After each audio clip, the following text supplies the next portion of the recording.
여러분 안녕하십니까? 장세진 사주TV입니다.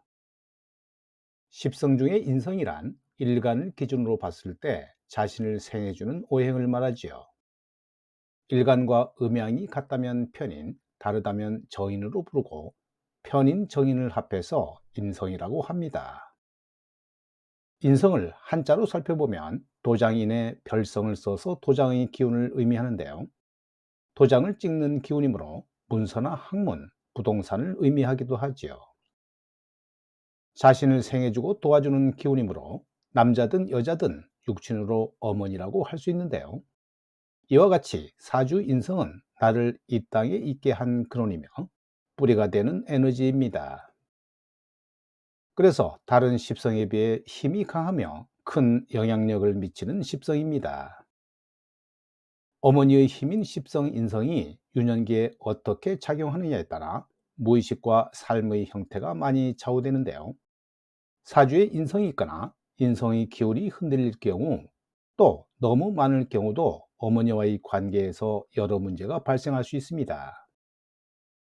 오늘의 영상은 인성다자 사주의 문제점을 알아봅니다. 사주 진로 상담에서 격국이나 용신, 신살, 물상보다 더 중요한 것이 오행과 육친의 발달, 과다, 고립, 무존재이지요. 과다하거나 혼잡한 육지는 중화되지 않고 편중되어 있으며 합충과 생극제와 여부에 따라 장점과 단점이 크게 변합니다.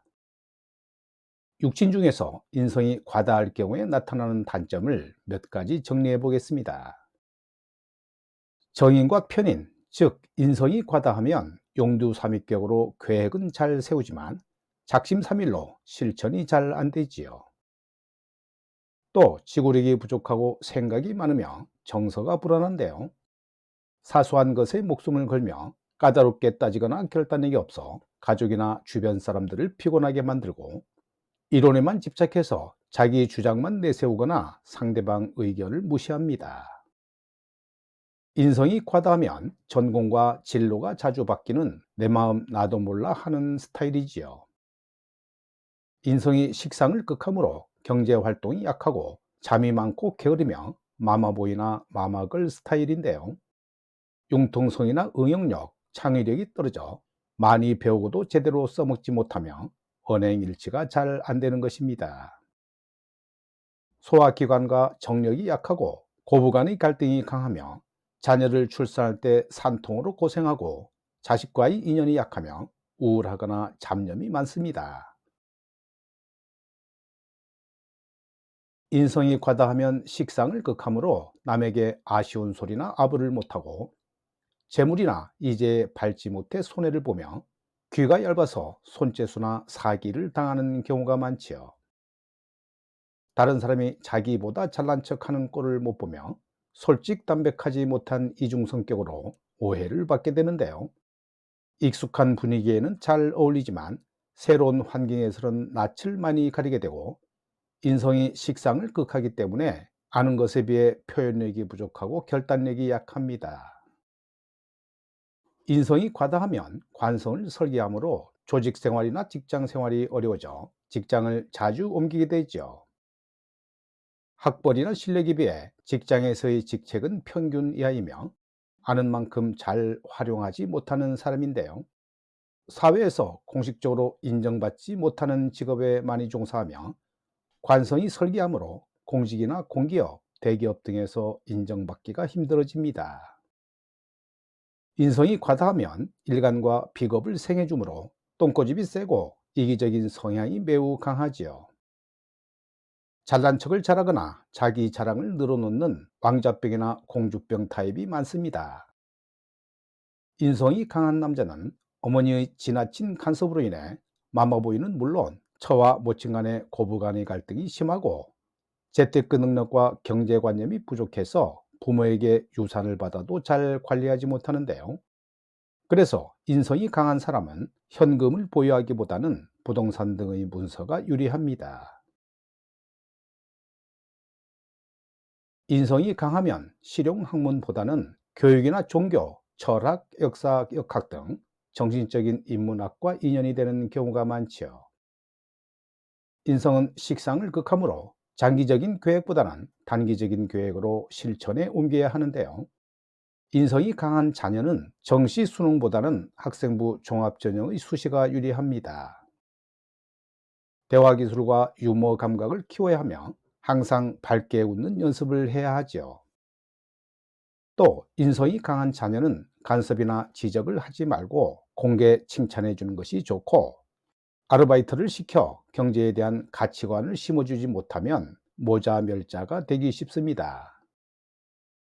인성이 강하면 남편에게 요구하기 전에 먼저 자신이 실천해야 하고, 인성이 강한 자녀는 부모와 떨어져 기숙사나 원룸, 유학생활로 자립심을 길러주는 것이 좋습니다. 많이 배운 자가 힘들게 살아가고, 많이 가진 자가 사기를 당해서 빚더미에 오르고, 끼와 재능을 가진 자가 실업자가 되고, 미모를 가진 자가 어려운 삶을 사는 이유는 자만 때문이지요. 잘난 척하는 사람은 어느 누구도 도와주지 않으므로 항상 겸손해야 하는데요. 아무리 똑똑하고 많이 배운 사람이라도 겸손이 약이며 자만은 자신을 죽이는 독이 됩니다. 어렵고 힘든 사람에게는 실력과 내공을 갖춘 스승이나 멘토가 필요하고, 대화와 소통이 만사형통이죠. 말 한마디라도 진정성을 담아서 상대방과 소통을 하면 기쁨과 즐거움과 행복감을 맛볼 수 있는데요. 물질은 주고 받을 때는 좋지만 상대와 지적인 소통을 하면 기쁨과 즐거움을 넘어 영원한 행복감을 느낄 수 있습니다. 구독, 좋아요, 알림 설정을 하신 분들 모두 기쁨과 즐거움, 그리고 행복이 가득 넘치시길 기원드립니다.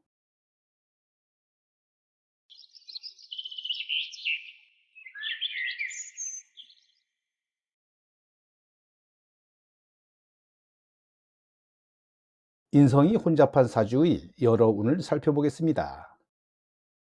이 명조는 진월에 태어난 경인일주 여명인데요.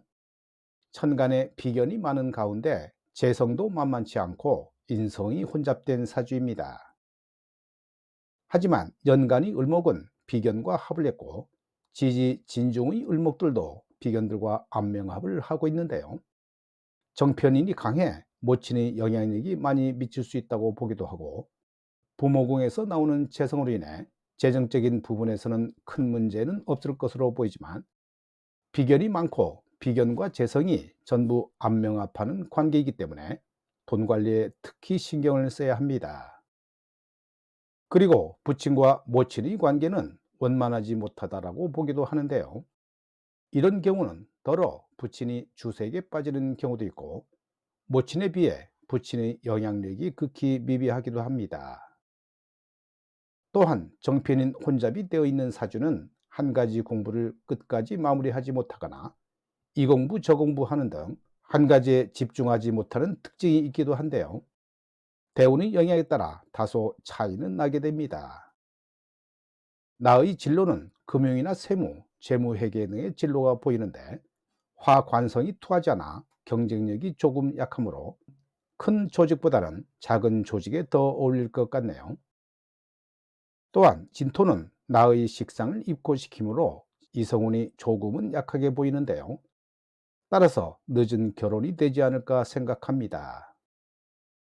오늘 영상은 여기까지입니다. 여러분 대단히 감사합니다.